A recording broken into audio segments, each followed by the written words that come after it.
नमस्कार, कशात सर्व. मी अश्विनी खूप खूप स्वागत करते तुमचं माझं चॅनल न्यू जर्नीमध्ये. कालचा व्हिडिओ तर तुम्ही पाहिलाच असेल, तर तिथूनच हा व्हिडिओ पुढे कंटिन्यू आहे. त्या देखाव्याला मी खूप वेळ जाईल म्हणून नको म्हणाले. मग आम्ही पुढे आलो पटेल चौकात. या मंडळाचा देखावा दरवर्षी खूप छान असतो. ज्यांना देखावे बघायला खूप आवडतात त्यांनीही आता आमच्यासोबत हा देखावा नक्की पहा, कारण ह्यातील जी कथा आहे त्या पूर्ण नवीन कथा आहेत. कदाचित ज्यांना माहीत नसेल त्यांना माहीत होईल व ज्यांना थोडंफार लक्षात आहे त्यांची पुन्हा एकदा रिव्हिजन होईल. मुलांना पण नक्की दाखवा. चला तर मग पाहूया देखावा शिवगाथा. शिवगाथा अर्थात राज्याभिषेक राजा शिवछत्रपतींचा. जाणता राजा रयतेचा.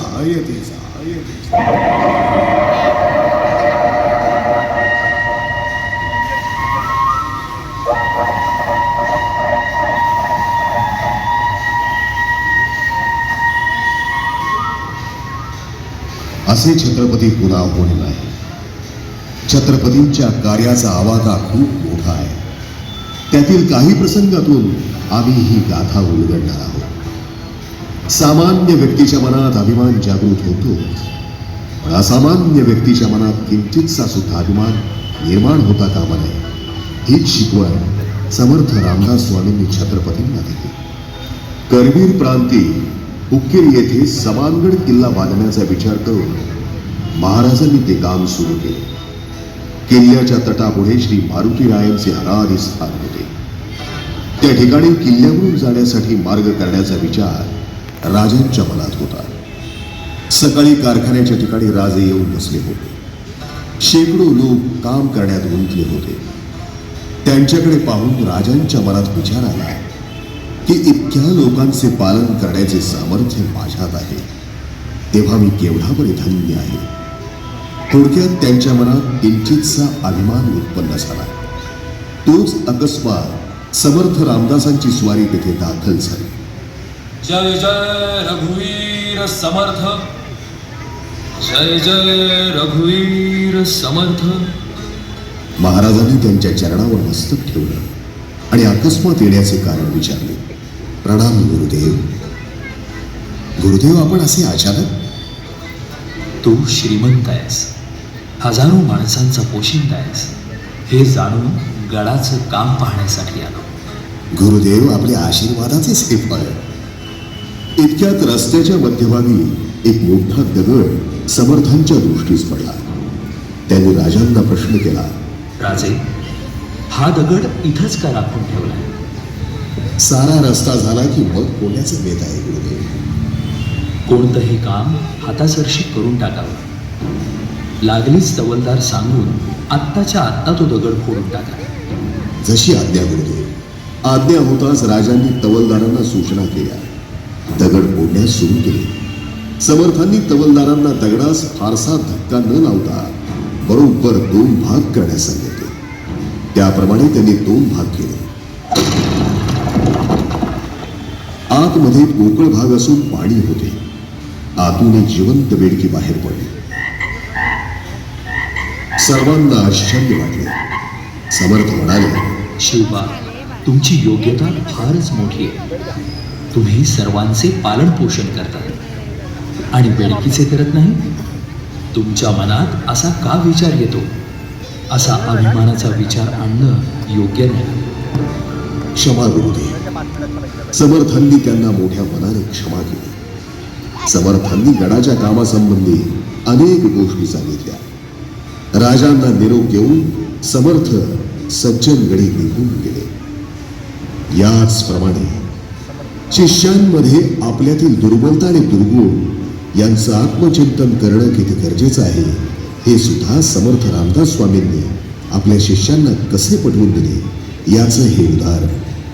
शिष्य असावा तर छत्रपतींसारखा असावा, जो गुरूंची आज्ञा शिरसावन्य मानतो. छत्रपती शिवाजी महाराज समर्थ रामदास स्वामींचे एकनिष्ठ भक्त होते.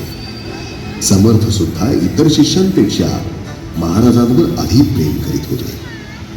हे पाहून इतर शिष्यांना वाटले शिवाजी महाराज राजा असल्यामुळे समर्थ त्यांच्यावरच अधिक प्रेम करतात. समर्थांनी त्यांचा संशय तात्काळ दूर करण्याचे ठरवले. ते आपल्या शिष्यांसमवेत रानात गेले.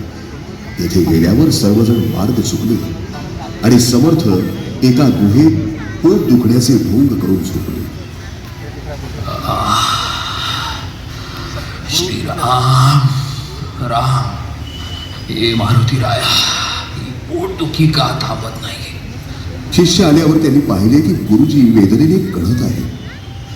गुरुदेव, आपणास काय होत आहे? पोट दुखतंय.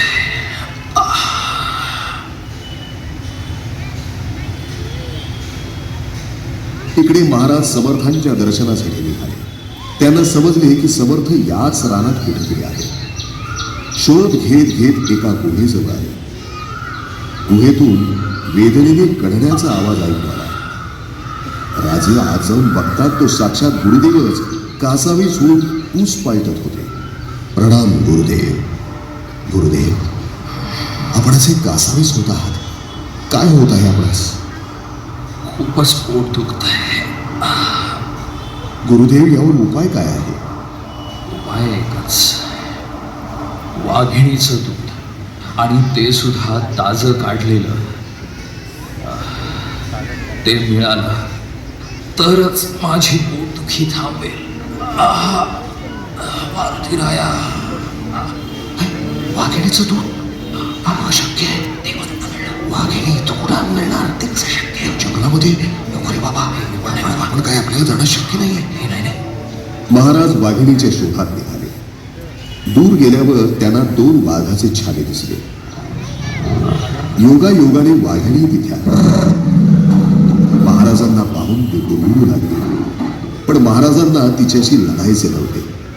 त्यांनी धैर्य केले आणि हात जोडून वाघिणीला विनंती केली, माझ्या गुरुदेवांना स्वस्थ करण्यासाठी तुझे दूध पाहिजे, ते काढू दे. गुरुदेवांना देऊन येतो, मग आले तू मला खा, असे म्हणून वाघिणीच्या पाठीवरून हात फिरून गेले. वाघिणीचा क्रोध शांत झाला. महाराजांनी तिच्या स्तनातून दूध काढले आणि कमंडलू भरून घेतले. तिला नमस्कार करून महाराज निघाले. गुरुदेव प्रणाम. हे घ्या वाघिणीचं दूध, ते सुद्धा ताजं. आपण प्राशन करा म्हणजे आपली पोटदुखी थांबेल. पाहिलं, शिष्य असावा तर असा. ईर्ष्या करण्यापेक्षा आपली दुर्बलता आणि दुर्गुण दूर करण्यात आपण तत्पर राहिलं पाहिजे. बुद्धी, चातुर्य, दूरदृष्टीपणा, धाडस, धैर्य, साहस, चिकाटी अशा कित्येक गुणांनी छत्रपतींनी प्रत्येक प्रसंगात आपलं कर्तृत्व दाखवून दिलं. अद्वितीय प्रसंग म्हणजेच गरुड झेप, अर्थात आग्र्याहून सुटका. पुरंदरच्या तहानुसार मिर्झाराजे जयसिंग यांनी औरंगजेबाला दिलेला शब्द म्हणजे शिवाजी राजांना औरंगजेबाची भेट घेण्यास आग्रा येथे जाणे.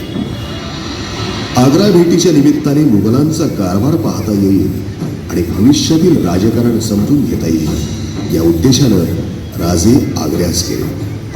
परंतु औरंगजेबाच्या दरबारात महाराजांचा अपमान केला गेला. त्यावर राजे दरबारातून निघून गेले. त्या काळात विठ्ठलदासाची हवेली तयार होणार होती. या हवेलीत महाराजांना मारण्याचा प्रयत्न होता. बाहेर फौलाद खानाचा पहारा होता. राजांना या गोष्टीची कल्पना आली आणि राजांनी आपल्या आजारपणाची अफवा पसरवली. राजांनी आजारातून बरे होण्यासाठी मिठाई वाटण्याचा निर्णय घेतला. मिठाईचे पेटारे महालातून बाहेर जायला लागले. राजांच्या जवळ मोजकीच माणसं होती. छोटे संभाजी, हिरोजी, मदारी मेहतर आणि पंत मंडळी. राजांनी आग्र्यातून निसटण्याचा निर्णय घेतला. तो दिवस होता गोकुळ अष्टमीचा. काही दिवस पहारेकरी सैनिकांनी पेटारे तपासले, मात्र नंतर त्याकडे दुर्लक्ष केलं. हिरोजी फर्जंदांनी महाराजांचा वेश परिधान केला आणि महाराजांच्या हातातलं सोन्याचं कडक आपल्या हातात घातलं आणि तेवढाच हात पांघरुणाबाहेर काढून सोडले. राजे आणि पुत्र संभाजी मिठाईच्या पेटाऱ्यात बसले. पहारेकऱ्यांना पेटाऱ्यांची तपासणी करणे आवश्यक वाटले नाही. राजे आणि संभाजी राजे आग्र्याहून 6 मैल दूर एका गावात सुरक्षित पोहोचले. आणि त्याच मिठाईच्या पेटाऱ्यातून आपल्या छत्रपतींनी स्वराज्यात पाऊल ठेवले.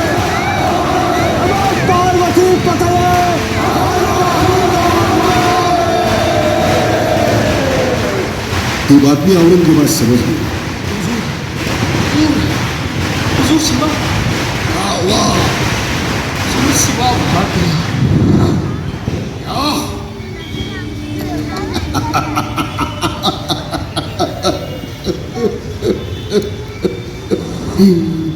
शिवा शिवा गया शिवा शिवा भाग गया.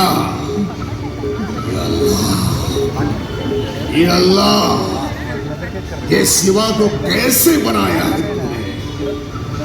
आंधी की तरह आता है और तूफान बन के चला भी जाता है. अरे लानत है तुम पर. जाओ शिवा को वापस लेके आओ. हमें शिवा चाहिए, शिवा. मथुरा, अलाहाबाद, बनारस, पुरी अशा मार्गाने गोवळकोंडा पार करून राजे राजगडावर सुखरूप पोहोचले. छत्रपतींनी स्वराज्य निर्माण केलं. अनेक गडकोट किल्ले जिंकले. दिल्लीच्या तख्ताला भिडून आपला दबदबा निर्माण केला. आता मात्र स्वराज्याला राजा म्हणून मान्यता हवी होती, छत्रपतींची. आऊसाहेब जिजाऊंनी राजांना समजावले राज्याभिषेक करून घेण्यासाठी. आणि रायगडावर तयारी सुरू झाली शिवराज्याभिषेकाची.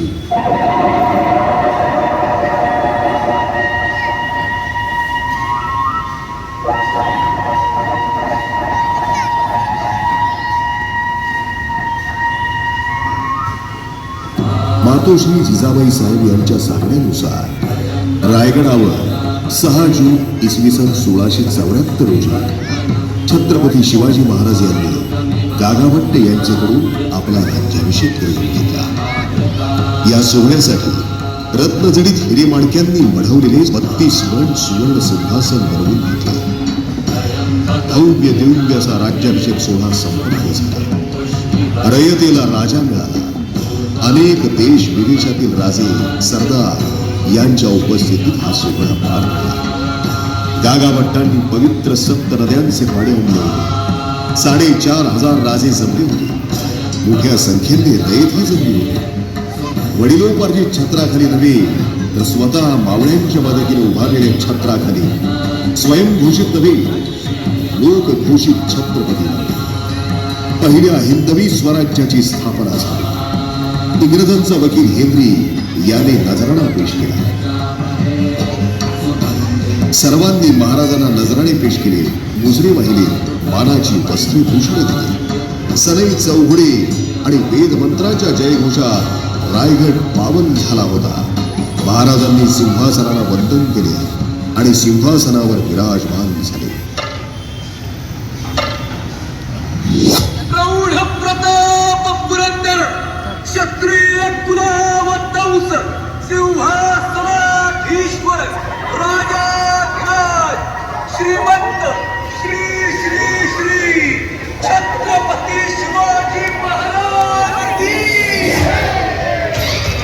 चा व्हिडिओ पूर्ण पाहिल्याबद्दल तुम्हा सर्वांचे मनापासून धन्यवाद. असाच तुमचा सपोर्ट कायम असू द्या. तर उद्यासुद्धा व्हिडिओ नक्की पहा. याच व्हिडिओचा उद्या पार्ट 3 येणार आहे. तर उद्या भेटूच नवीन व्हिडिओसोबत. मला तर यातील फक्त शिवराज्याभिषेक आणि आग्र्याहून सुटका या 2च कथा माहीत होत्या. तुम्हाला कोणत्या माहीत होत्या?